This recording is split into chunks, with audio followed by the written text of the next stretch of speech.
ಹುಬ್ಬಳ್ಳಿಯ ಮೃತ ನೇಹಾಳ ಮನೆಗೆ ನಟ ಪ್ರಥಮ್ ಭೇಟಿ ಕೊಟ್ಟು ಕುಟುಂಬಸ್ಥರಿಗೆ ಸಾಂತ್ವನ ಹೇಳಿದರು.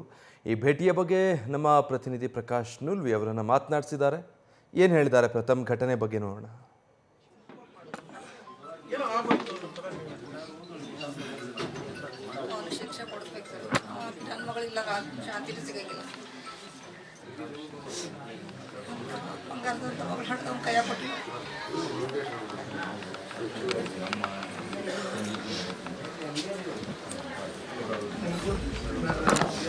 ನೇಹಾ ಕುಟುಂಬಕ್ಕೆ ಭೇಟಿ ನೀಡಿದ್ದಾರೆ. ಅವರಿಗೆ ಕುಟುಂಬಸ್ಥರಿಗೆ ಸಾಂತ್ವನ ಹೇಳಿದರೆ. ನಮ್ಮ ಜೊತೆ ಸ್ವತಃ ಪ್ರಥಮ್ ಇದ್ದಾರೆ, ಅವ್ರ ಹತ್ರ ಮಾತಾಡೋಣ. ಪ್ರಥಮ್, ಈ ಘಟನೆಯನ್ನು ರಾಜಕೀಯವಾಗಿ ಬಳಸ್ಕೊಳ್ಳೋದಕ್ಕೆ ಎಲ್ಲ ಪಕ್ಷಗಳು ಟ್ರೈ ಮಾಡ್ತಾವೆ.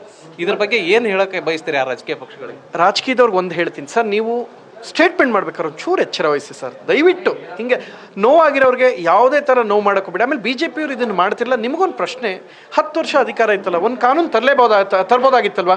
ಹಿಂದೂ ಹೆಣ್ಮಕ್ಳಿಗೆ ಯಾರು ಮುಸ್ಲಿಮರು ಮದುವೆ ಆಗೋದಾಗಲಿ ಅಥವಾ ಅಲ್ಪಸಂಖ್ಯಾತ ಮದುವೆ ಶಾದಿ ಇಂಥದ್ರ ಬಗ್ಗೆ ಬೇರೆದೇ ಆದ ಒಂದು ಕಾನೂನು, ಸ್ಟ್ರಿಕ್ಟ್ ಕಾನೂನು ಮಾಡಿ. ಅಂದರೆ ನಾನು ತಪ್ಪು ಅಂತ ಹೇಳ್ತಾ ಇಲ್ಲ, ಆಗಬೇಕು ಅಂತ ಏನಾರು ಆದರೆ ಎರಡೂ ಮನೇಲಿ ಒಪ್ಪಿರಬೇಕು. ಹುಡುಗಿ ಮನೇಲಿ ಒಪ್ಪಿರಬೇಕು, ಅವಳ ಸೇಫ್ಟಿಗೆ ಭದ್ರತೆಗೆ ಏನು ಬೇಕು ಅದನ್ನು ನೋಡ್ಕೋಬೇಕು. ಎಲ್ಲ ಆದಮೇಲೆ ಆಗ ತನಕ ಆಗಬಾರ್ದು ಮದುವೆ ಅನ್ನೋದ್ರ ಬಗ್ಗೆ ಕಾನೂನು ತೊಗೊಂಡು. ಯಾಕೆಂದರೆ ಒಂದು ಧರ್ಮದಿಂದ ಇನ್ನೊಂದಕ್ಕೆ ಹೋಗ್ತಾರಂದ್ರೆ ಅವ್ಳಿಗೆ ಸೇಫ್ಟಿ ಮುಖ್ಯ ಆಗುತ್ತೆ ಸರ್. ನನಗೆ ಕಾನೂನು ಎಲ್ಲವನ್ನೂ ನೋಡ್ತೀನಿ, ಆ ಹುಡುಗಿ ಸೇಫ್ಟಿ ಯಾರು ನೋಡ್ತಾರೆ ಸರ್? ಅಲ್ಲ, ಇವ್ರಿಗೆ ಅರ್ಥನೇ ಆಗಲ್ವಾ? ಬರೀ ಓಟಕ್ಕೆ ಎಷ್ಟೇ ಪ್ರಯತ್ನ ಮಾಡಿ ಸರ್, ಸಿಂಪಲ್ ಸರ್. 18 ವರ್ಷ ಆದ್ಮೇಲೆ ಹುಡುಗಿ ತನ್ನ ಜೀವನದ ಬಗ್ಗೆ ನಿರ್ಧಾರ ತಗೋದು, ಓಡೋಗಿ ಮದುವೆ ಮಾಡ್ಕೊಂಡ್ಬಿಟ್ಲು ಅಂದರೆ ಮುಂದೆ ಸೇಫ್ಟಿ ಯಾರು ನೋಡ್ತಾರೆ ಸರ್? ಎಲ್ಲಿ ನಿಮ್ಮ ಕಾನೂನು ಎಲ್ಲಿ ಅವಕಾಶ ಇದೆ ಹೇಳಿ ಸರ್? ನನ್ನ ಸಣ್ಣ ಪ್ರಶ್ನೆ ಎಲ್ಲಿದೆ ಹೇಳಿ. ಹಾಗಂತ ನಾನೇನು ಕೇಳ್ಕೊಳ್ತೀನಿ ಅಂದರೆ, ಇಂತಹ ಅಂತರ್ಧರ್ಮೀಯ ಮದುವೆ ಹಿಂದೂ ಹುಡುಗಿ ಏನಾರು ಆಗ್ತಾರೆ ಅಂದರೆ ತುಂಬ ಟೈಟ್ ಕಾನೂನು ಇರಬೇಕು. ಯಾಕೆ ಆಗಬೇಕು sir? First of all Hindu ಹುಡುಗಿನ ಅವ್ರು ಯಾಕೆ ಸರ್ ಲವ್ ಮಾಡಬೇಕು? ಅವರಲ್ಲಿ ಇದಾರಲ್ವಾ?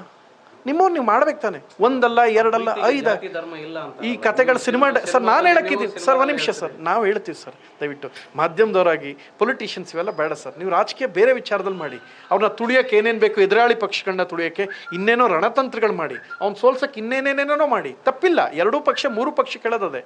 ಬಟ್ ಸಾವಲ್ಲಿ ಒಂದಷ್ಟು ಸಾವಿರಾರು ವರ್ಷದಿಂದ ಉಳ್ಕೊಂಬಂದಿರೋ ಧಾರ್ಮಿಕತೆ, ಅವ್ರ ನಂಬಿಕೆಯಲ್ಲಿ, ಅವ್ರ ಆಚರಣೆಯಲ್ಲಿ ಬೇಡ ರಾಜಕೀಯ. ಇದರಲ್ಲಿ ನೋವು ಮಾಡಬೇಡಿ, ತುಂಬ ಹರ್ಟ್ ಆಗುತ್ತೆ ಸರ್. ನೀವೆಲ್ಲರೂ ನಮ್ಮ ಲೀಡರ್ಸೇ, ನೀವು ತಪ್ಪು ಮಾಡಬೇಡಿ. ನಾವೆಲ್ಲ ನಮ್ಮ ಹತ್ರ ಹೇಳಿಸ್ಕೋಬೇಕಾ ಸರ್? ನೀವೆಲ್ಲ ಮಾಡಿರೋ ಇಲ್ಲಿ ತನಕ ಸಾಧನೆ ಮಾಡಿ ಇಲ್ಲಿ ತನಕ ಬಂದಿದ್ದೀರಾ ಅಂದಾಗ ಇಂಥ ವಿಚಾರದಲ್ಲಿ ತುಂಬ ಕಠಿಣವಾದ ಇದನ್ನು ನೀವು ಹಿಂಗೆ ಸ್ಟೇಟ್ಮೆಂಟ್ಗಳೇನಾದ್ರು ಡಿಫ್ರೆಂಟಾಗಿ ಬಂದಾಗ ಏನಾಗುತ್ತೆ, ಪೊಲೀಸ್ ಡಿಪಾರ್ಟ್ಮೆಂಟು ಸ್ವಲ್ಪ ಸ್ಮೂತ್ ಮಾಡಿಬಿಡ್ತಾರೆ ಕೇಸ್ನ, ಎಲ್ಲೋ ಒಂದು ಕಡೆ ಸಾಫ್ಟ್ ಆಗೋಗುತ್ತೆ. ಅದಾಗಬಾರ್ದು ಸರ್. ಆ ಕುಟುಂಬಕ್ಕೆ ಈಗ ಸೆಕ್ಯೂರಿಟಿ ಕೊಟ್ಟಿದ್ದಾರೆ. ಖಂಡಿತ ನಾನು ದಯವಿಟ್ಟು ಕೈ ಮುಗಿದು ಕೇಳ್ಕೊತೀನಿ, ಒಂದು ಚೂರು ನಮ್ಮ ಜನಗಳು, ಕನ್ನಡಿಗರು, ಹಿಂದೂಗಳು ಯಾರು ಅವ್ರ ಮೇಲೆ ಕೈ ಮಾಡೋದಾಗಲಿ, ಗಲಾಟೆ ಮಾಡಿ, ನಿಮಗೆ ಕೈ ಮುಗಿದು ಕೇಳ್ಕೊತೀನಿ. ಇದು ಇನ್ನಷ್ಟು ವಿಕೋಪಕ್ಕೆ ಹೋಗೋದು, ಇನ್ನೊಂದಷ್ಟು ತಿರ್ಚೋದು ಅವೆಲ್ಲ ಬೇಡ. ಈ ವಿಚಾರ ಇದಿಷ್ಟೇ, ಕೊಲೆ ಆಗಿದೆ, ಅದಷ್ಟು ಬಿಟ್ಟು ಬೇರೆ ಇನ್ಯಾವ ವಿಚಾರದಲ್ಲೂ ಈ ನ್ಯೂಸ್ಗಳು ಸೌಂಡ್ ಆಗಬಾರ್ದು. ಈಗ ಅವ್ರ ಮೇಲೆ ಒಂದು ನಿಮ್ಮ ಕೈ ಮುಗಿದು ಕೇಳ್ಕೊಳ್ತೀನಿ, ಇಂಥದ್ದು ಆಗಬಾರ್ದು. ಆದಾಗ ಏನಾಗುತ್ತೆ, ವಿಚಾರ ಬೇರೆ ಥರ ಆಗುತ್ತೆ. ಅವ್ರ ಮೇಲೆ ಆಗೋಯ್ತು ಗಲಾಟೆ ಅಂತ ನಿಮ್ಮ ಕೈ ಮುಗಿದು ಕೇಳ್ಕೊಳ್ತೀನಪ್ಪ, ದಯವಿಟ್ಟು ಇಂಥ ತಪ್ಪು ಮಾಡಬೇಡಿ. Thank you. ಸೊ ಇದು ಪ್ರಥಮ್ ಹೇಳಿರುವಂಥದ್ದು. ಹಿಂದೂ ಪೋಷಕರು, ಯುವತಿಯರು ಕೂಡ ಎಚ್ಚರದಿಂದ ಇರಬೇಕು ಮತ್ತು ಆರೋಪಿಗೆ ಅತ್ಯುಗ್ರ ಶಿಕ್ಷೆ ಆಗಬೇಕು ಅನ್ನೋಂಥ ಅಭಿಪ್ರಾಯವನ್ನು ವ್ಯಕ್ತ ಮಾಡಿದ್ದಾರೆ. ಕ್ಯಾಮರಾಮನ್ ಪಾಂಡ್ರಂಗ್ ಜೊತೆ ಪ್ರಕಾಶ್ ನುಲ್ವಿ, ನ್ಯೂಸ್ ಫಸ್ಟ್, ಹುಬ್ಬಳ್ಳಿ.